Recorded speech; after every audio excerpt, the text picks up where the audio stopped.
यही आज की पीढ़ी के लिए भी एक बहुत बड़ा सबक है, लेसन है हम सबके लिए।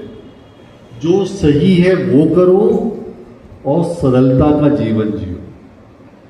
आप देखेंगे कि बहुत बार ऐसा होता है कि परिस्थितियां ऐसी आती हैं कि हम लोग कठोर हो जाते हैं, निर्दयी हो जाते हैं, क्रोधित बहुत ज्यादा हो जाते हैं, कंटिन्यूअसली क्रोधित हो जाते हैं।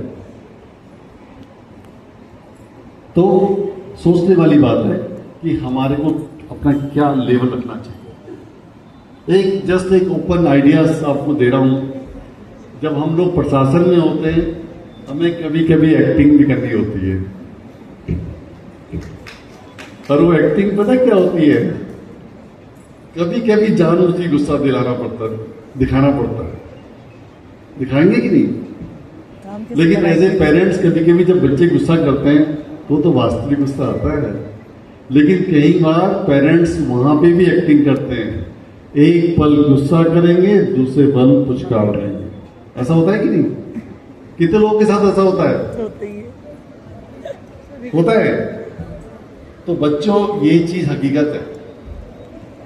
लेकिन उसका सार केवल एक ही है कि हमारी बच्चे, हमारी जनरेशन, नई जनरेशन जो है, उसकी दिशा सही है। उसको विरासत में तो चीजें मिली नहीं हैं, लेकिन वो उसका ज्ञान भी रखे कि क्या सही है और कैसे वे इसको सरलता से प्राप्त करें।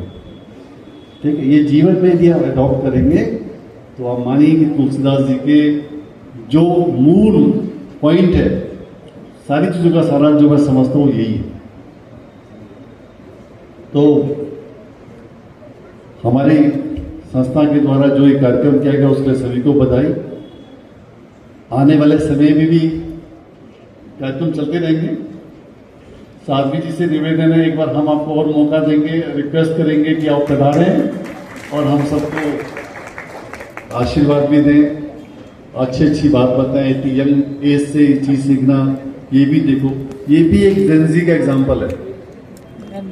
ये भी एक एग्जाम्पल है जो इस छोटी सी उम्र में भी समाज को कैसे अनुशासन में रहना चाहिए, कैसे पुरानी विरासत को ध्यान में रखना चाहिए, रामचरितमानस के बारे में बताना, पूरी परिवार की इन्होंने कितनी अच्छी व्याख्या की।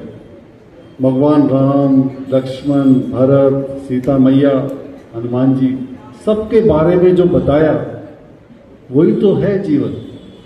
ये पात्र हम लोग जिसको मानते हैं ना कि ये एक प्रतीक है कि कैसे भक्ति हो सकती है। भाई हो तो कैसा हो, सीता मैया हो तो कैसी हो, किसी में समर्पण है, किसी में त्याग है। यही तो साथियों लाइफ है। भगवान राम भी तो एक बार जब समुद्र कहना नहीं माना तो क्या बोला उन्होंने? भय दिखाना पड़ेगा, बोला ना? वही चीज है। तो ये जीवन के बहुत सारे डिफरेंट एस्पेक्ट्स होते हैं, लेकिन हम सभी यही चाहते हैं कि हमारा समाज, हमारी वर्तमान पीढ़ी, हमारी नई पीढ़ी एक आदर्श बिंदु को ध्यान में रखते हुए आगे बढ़े और हमारे पुराने समय से जो चीजें चली आ रही हैं उसका हम पालन करें।